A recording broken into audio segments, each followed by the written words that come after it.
There comes a moment in your life when you look in the mirror and realize, this can't be it. This can't be all there is. And something inside you whispers, it's time to rise, time to fight for your dream. Time to stop letting your history control your destiny. You weren't born to just exist. You were born to live a life that shakes the planet. And I'm here to remind you, you've got greatness within you. This evening we're going to be looking at how to get unstuck. I think some of you know what I mean. Sometimes we have to ask ourselves, what's using my life?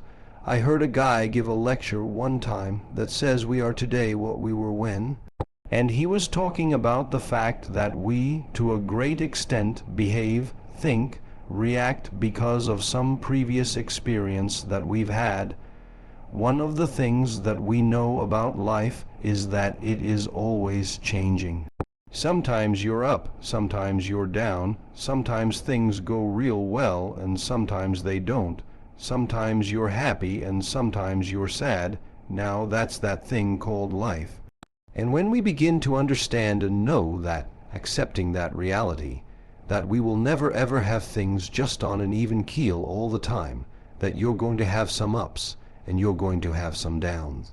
But during those down moments, that's where the growth takes place. That's where the work is. See, anybody can feel good when they have their health, their bills are paid, they have happy relationships, the children are acting normal, business is successful. Anybody could be positive then. Anybody can have a larger vision then. Anybody can have faith under those kinds of circumstances. Am I correct? But the real challenge of growth mentally, emotionally, and spiritually comes when you get knocked down. Somebody said that adversity introduces a man to himself, or a woman. How you handle it, that's where the growth takes place.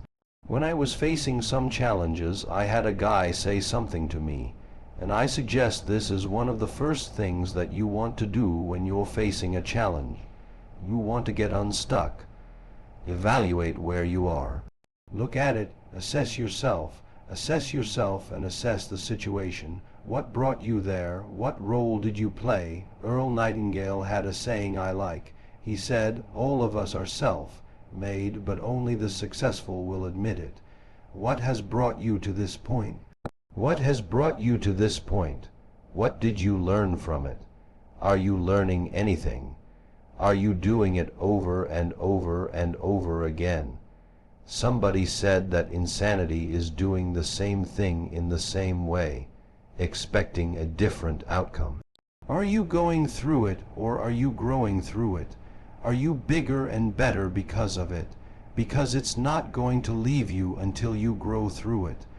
I was going through a major challenge in my life that was wearing me out, that was using me. And one of my students told me in a class that I was teaching, Lessons in Truth. She said, "Les, until you handle it with grace, it will stay in your face." And it stayed there a long time, the challenges of life. How do we get stuck? A friend of mine went through a divorce. My best friend, he had a wife that did not love him as much as he loved her. It was his first real true love. He was a very religious man, did not believe in divorce. He made a mistake, and he paid for his mistake with a lot of pain, a lot of tears, and there came to a point where he knew he should have gotten a divorce, but he was stuck.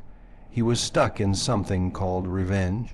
He said, "She's made me so miserable, I'm going to pay her back." He was stuck, and he stayed in there longer than he should have because it began to attack him.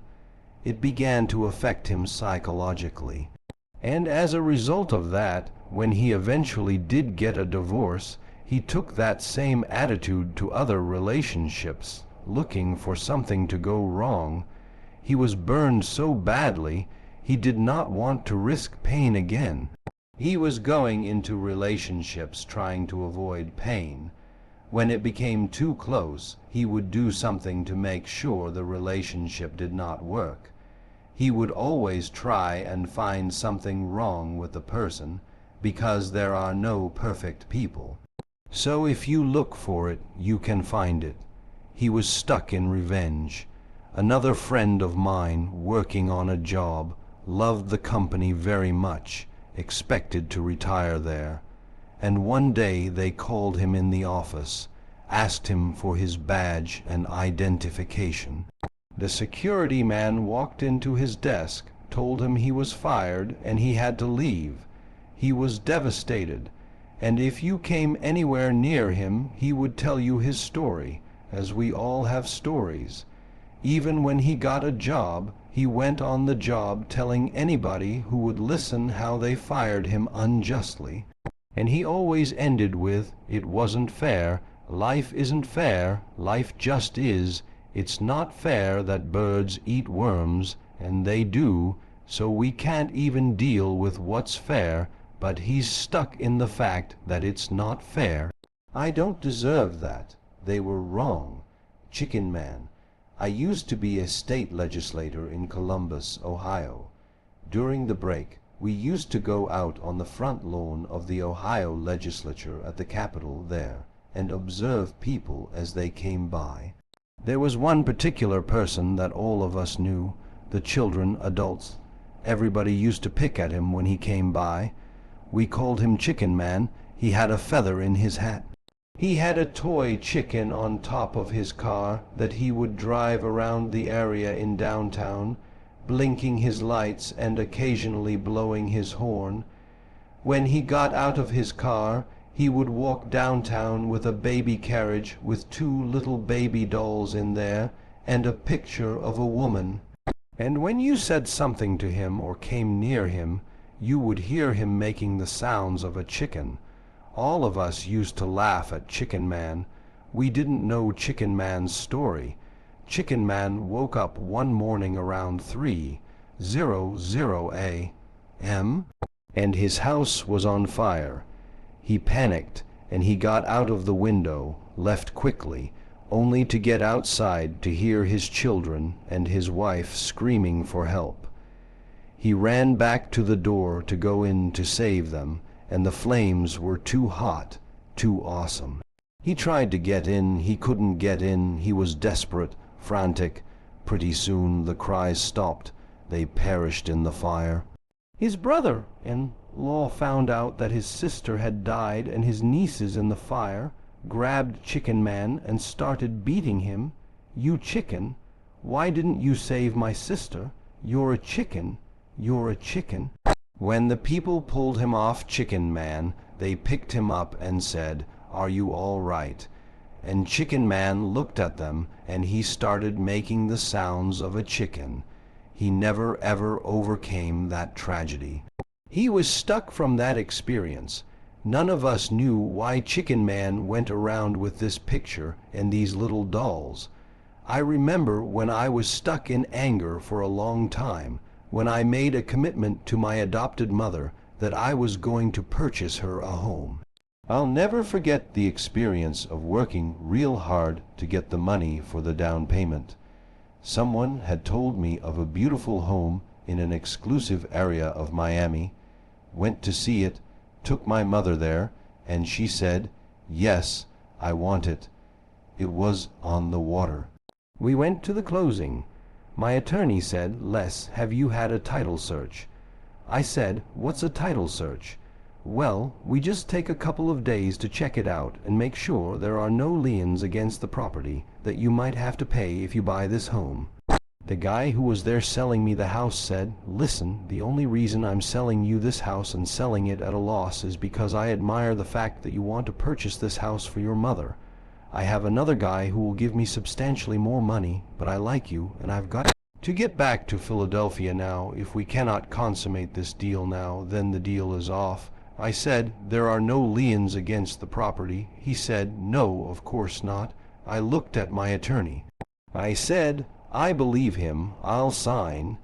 She said, "Mr. Brown, I'm not questioning his honesty." She said, "But business is business." I signed that contract, and we had a big celebration.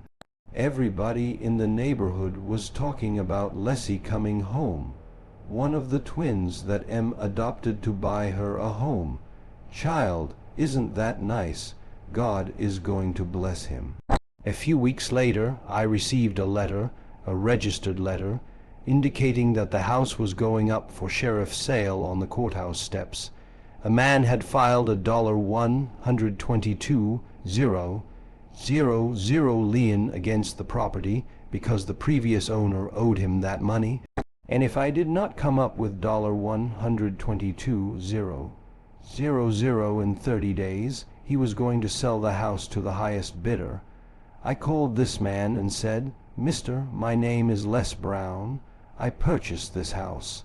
I had nothing to do with your prior bill."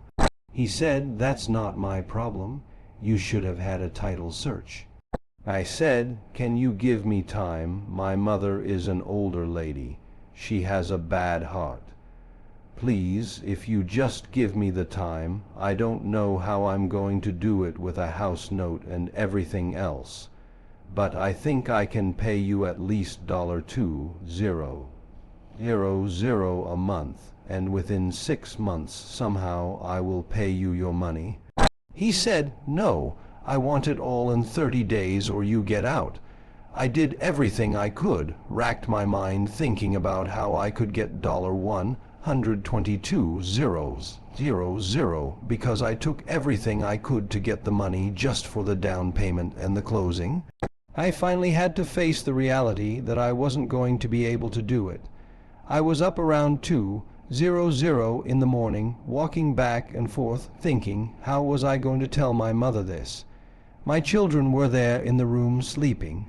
All night long I agonized over this. I lost over 23 pounds. Pretty soon I went in the room where my mother was sleeping, and I said, "Mama." I got down on my knees by the bed. I said, "Mama, I got to talk to you." And she said, "What's wrong?"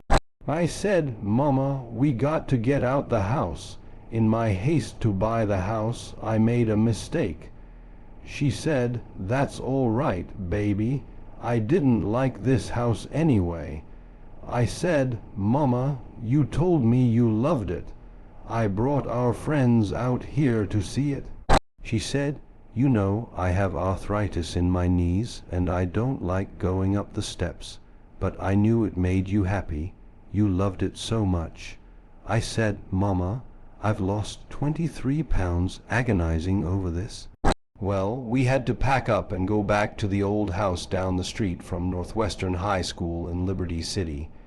All those neighbors who came out and saw us leave, those neighbors were there as we were coming back. We went in the house. The Roaches were playing cards, saying, "Come on in and take a hand." I was wiped out. I was embarrassed and humiliated. Words cannot encompass the symbolism of what I felt. I remember when I was unloading the furniture and I began to cry. My sister came by. "HMPH, you know you didn't have any money to buy no house, mister. Big time. You hadn't given me a quarter. You know Mama got a bad heart. Now you're back where you belong." As I was crying and my head down, taking furniture, my mama said, "Hold your head up." I said, "Mama, I just feel so bad about this." She said, "Hold your head up and dry your tears. You have nothing to be ashamed of." And I did.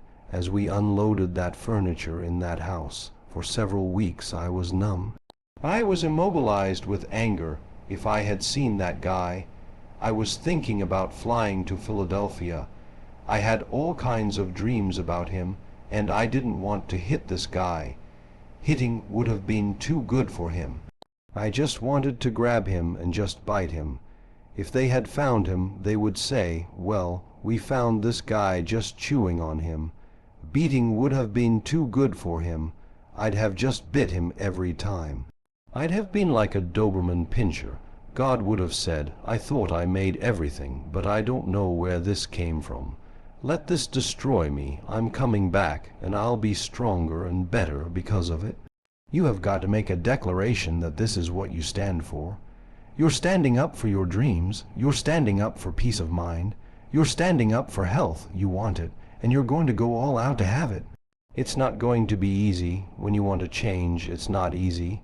If it were in fact easy, everybody would do it. But if you're serious, you go all out. Yes, I'm going to turn this situation around. I'm not going to sit back and moan and cry over what happened, what went wrong, and who did what. I'm going to do something about this situation. Expect things to get better for you, because they are. Life is cyclic. Whatever experience you're having right now, it has not come to stay. It has come to pass, not to stay. Just to pass. It's just going through. The biggest challenge is to know what's happening. This is a part of this thing we call life. This too shall pass. Maintaining perspective. Putting it in perspective. I was doing a training at a college, and it was a 2-day training during orientation. I'm a motivational speaker, but I conduct processes and personal dynamics where people begin to go through changes that stimulate both hemispheres of the brain, enabling them to see themselves differently. I conducted this particular simulation with these young kids, 17 and 18 years of age, so they would begin to see how they make decisions and how they would survive. In this simulation process, we had them do it individually and then collectively. Over 30% of them wrote down as their first option for survival, commit suicide. First thing they wrote down. Suicide among young people has increased 300%. Over 500 will successfully take their lives this year. Why? I said, what do you mean? They replied, at least we would not suffer. Then they had the nerve to write down all the other things they were going to do after they committed suicide. I said, listen, no, when you come up with a permanent solution for a temporary problem, that's it, game's over, that's it, you're not going to do anything. Anybody who wrote suicide at the top, I said, you can put your pencil down. A lot of us, because of our limited vision of ourselves, begin to focus on problems and allow them to overwhelm us. We begin to think that we have no options. We begin to believe there's no way out. Repeat after me, there's always a way. Where there's a will, there's a way. Shake somebody's hand on your right and left and say, I'm unstoppable. You've got to make those kinds of declarations to yourself. I'm unstoppable. This will not get me down. And if I get knocked down, I'm going to be like Leo Biscaglia said, you're going to have some low moments in life, but when you do, you'll have high lows when you work on yourself. What are some of those things you can do during this period of time? Go for walks. Do some things for you. Go for a stroll, so you can engage in some reflective thinking on life, on yourself. Look around. Enjoy the universe. Smell the roses along the way. Listen to upbeat music, music that inspires you. I have strategies that I engage in to recharge my batteries. I'm preparing for that because I know things are going to happen that I cannot anticipate. A very good friend of mine died the other day. I had a program for myself. I have books that I read that inspire me. Tapes that I listen to that fire me up, because you're going to have low moments. There will be times you won't want to get out of bed. There will be times you won't want to come out of the house. There will be times you'll feel bad and not know why. What's wrong? I don't know. Just leave me alone. Why did that happen? I don't know. Take full responsibility. Take full responsibility for your life. Accept where you are and the responsibility that you're going to take yourself where you want to go. Someone said, we have two primary choices in life. We can either accept conditions as they exist or take the responsibility to change them. See, a lot of people want to exempt themselves from taking responsibility. All they want to do is talk about the problem. Every time you see them, they'll tell you their story. over and over and over again. No, you want to take responsibility for your life. I got me here, I can get me out. And I'm getting out. I'm not going to be a volunteer victim. George Bernard Shaw said, there are 3 types of people in life: those who make things happen, those who watch things happen, and those who don't know what happened. And he said, the people who get along in this world look around for the circumstances they want, and if they can't find them, they make them. So, to begin getting unstuck, you've got to decide the behavior pattern you've adopted doesn't work for you. You've got to change your strategy. Changing your strategy means reinventing your life, recreating you, and you have the power to do that. You can decide that you're going to change, that you're not going to be a wimp, that you're going to stand up to life, that you're going to live each day as if it were your last. You have the power to make that decision. You can decide, I'm going to work on myself and develop myself. I'm going to empower me, and all these things that are happening to me right now, they're just temporary inconveniences. They're not stronger than I am. I'm in charge here. Next thing is, separate what you do from who you are. That's what the guilt trap is about. A lot of folks won't let you forget what you used to do or what mistakes you've made. All of us have made some mistakes in life. All of us have done some things that, if we had the chance to do over, we wouldn't do them again. But that's what you call life. I didn't do it like that. Oh, and now you don't want me to live that down. You want to keep putting it in my face about what I did. Guess what? I'm not interested. That's what I did then. I won't do it today. So you are picking on an innocent person. Hello, as you're in the process of reinventing your life, write a description of the kind of person you want to be. What are the things you must overcome? What qualities in your personality must change because they are liabilities? What are your assets, your strong points? Look at and evaluate yourself to make that determination. In order to get out of a rut, we need some coaching. Find some trusted critics, people you know care about you. There are some things that keep us from growing. One of them is how we react to feedback. We take it personally. We want everything to be positive about us. We're not perfect. It hurts. I have a friend who is a trusted critic. I don't like him, but I love him. He doesn't tell me what I want to hear. He tells me what I need to hear. It hurts, but that's the only way I can grow. And I'm glad he loves me enough to risk our friendship to help me grow. Get a support group, someone you can talk to. Support groups are powerful. Someone else's experience might open your mind to possibilities you didn't see before. We can't grow by ourselves. We grow through people and projects. Another thing about life, when things happen to you and you permit them to use you, you're stuck. You can't change the past, but you can change how you interpret it. For years, I was going around with a heavy load on my shoulders, feeling bad because I was adopted. I was on TV once doing an interview, and I said I was given away. A friend heard it and invited me to lunch. She said, Les, your mother didn't go through pregnancy and labor with you. But when she came in and looked at you, she said, I'll take him. You weren't given away, Les. You were chosen with love. Same event. Different interpretation, one that empowers me. Am I making sense to you? Give your past an interpretation that empowers you. That's where I used to be. That's not where I am now. I'm growing now. Think about some event or mistake in your life you deeply regret. Something you wish you could do over. Now say to yourself, I love myself unconditionally.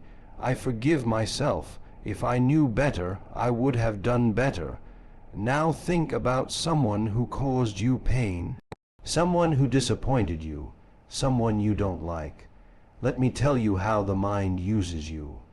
For years, I hated my biological parents because I thought they gave me away, and guess what? I didn't even have faces for that hatred. I never saw them. Once I forgave them and said, "It's okay." Had they not given me away, I would have never been blessed with the mother I have now, the greatest mother in the world. The universe unfolds as it should. When I said, "I forgive them," I imagined two faceless people.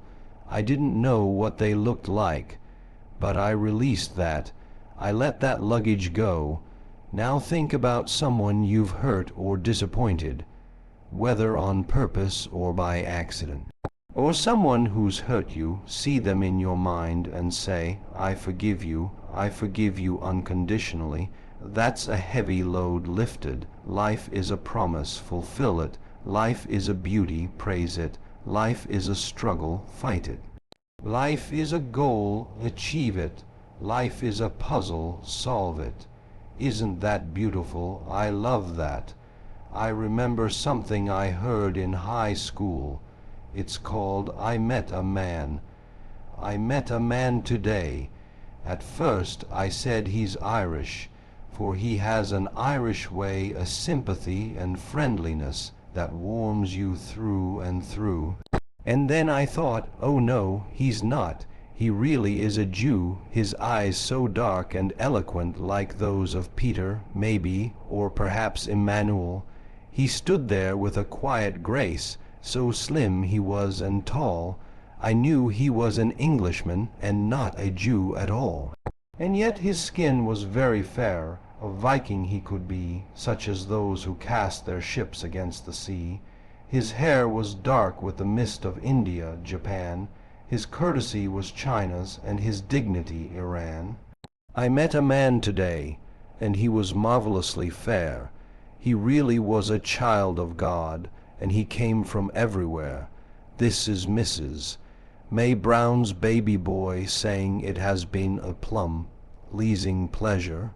Writing a new chapter, you've talked about the little voice that people have. They need to create quiet space to hear that.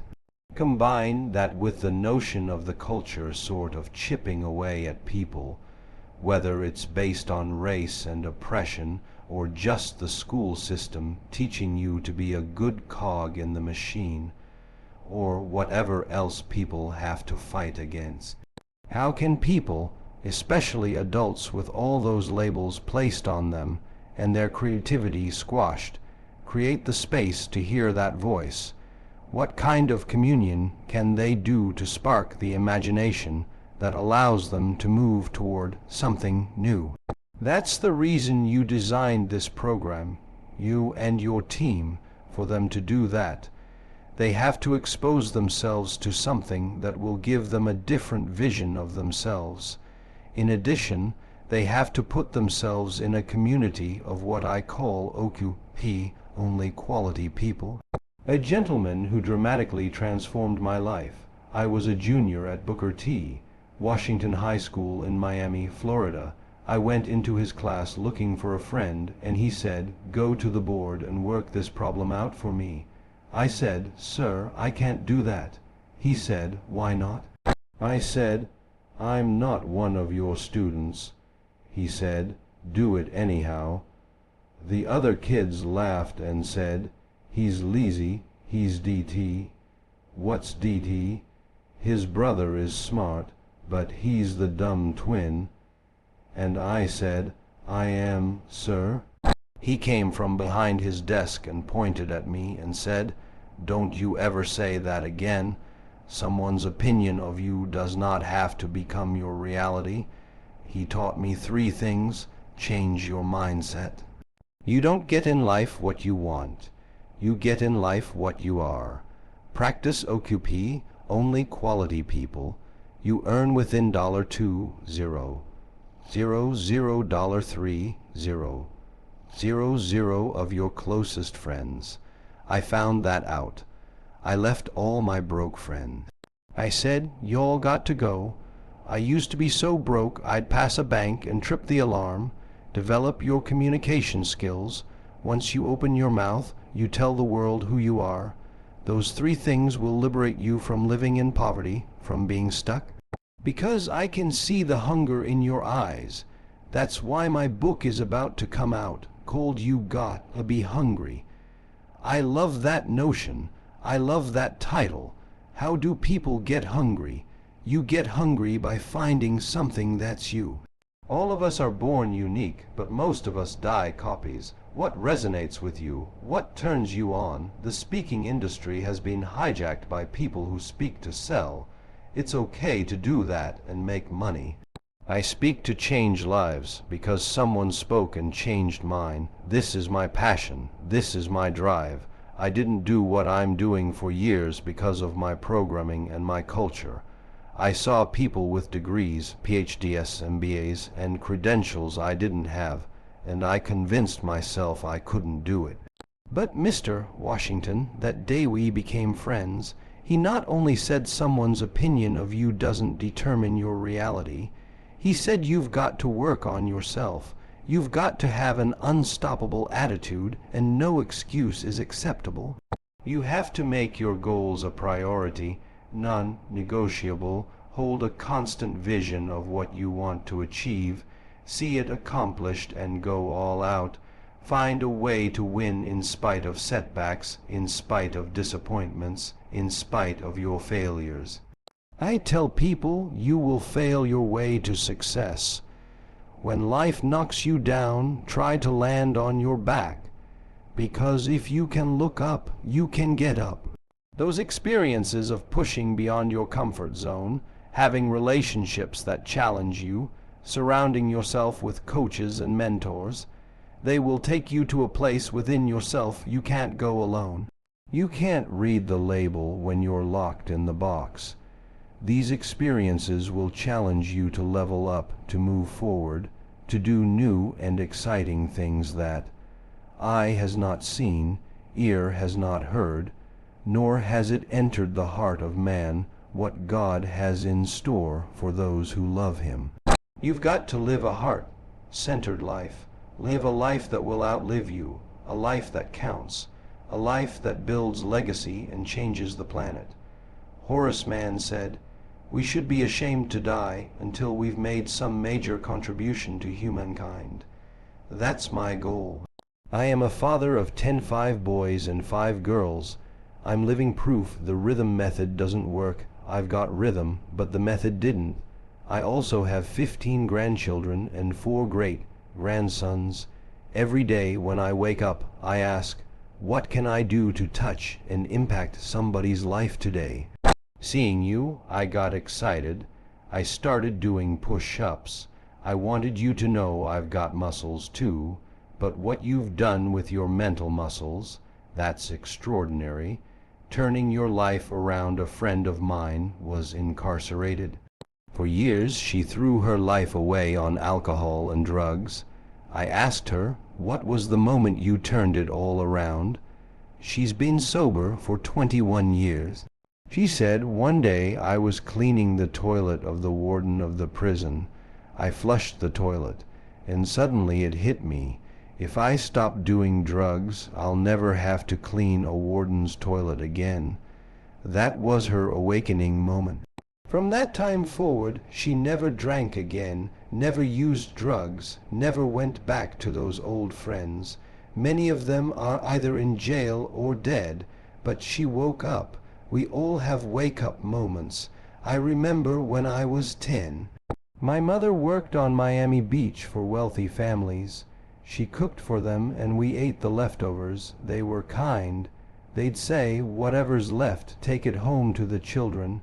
One day I looked around at this beautiful house and said, Mama, yes, Lizzie, one day I'm going to buy you a house just like this. And now I had a twin brother, but what happened to me didn't happen to him. Why? Because of exposure. He worked in a different part of the house. I worked where the owner played motivational messages every day. I had to clean his office, empty ashtrays, vacuum, dust the bookshelves, and I heard, we become what we think about. Earl Nightingale, all of us are self-made, but only the successful will admit it. Always strive to get on top in life, because the bottom is overcrowded. I didn't know at the time, but my mind was being programmed. My brother didn't get that, but I did. It changed my mental blueprint. So I say to you, take time every single day, even just 1 hour, to listen to things that build your spirit, to listen to things that fortify your faith, to listen to things that grow and expand your mind. Because I'm telling you, based on experience, there are things you can do that you don't even know yet. Let me leave you with this. When the story of your life is told, make sure it wasn't about survival, but about significance. Don't just be a memory, be a movement. Don't just leave behind bills and regret. Leave behind a legacy, because someone, somewhere, is counting on you to show them it's possible. And when life knocks you down, try to land on your back, because if you can look up, you can get up. And if you can get up, you can rise. And if you can rise, you can win. My name is Les Brown, and I came to tell you it's your time, it's your moment. You've got to be hungry.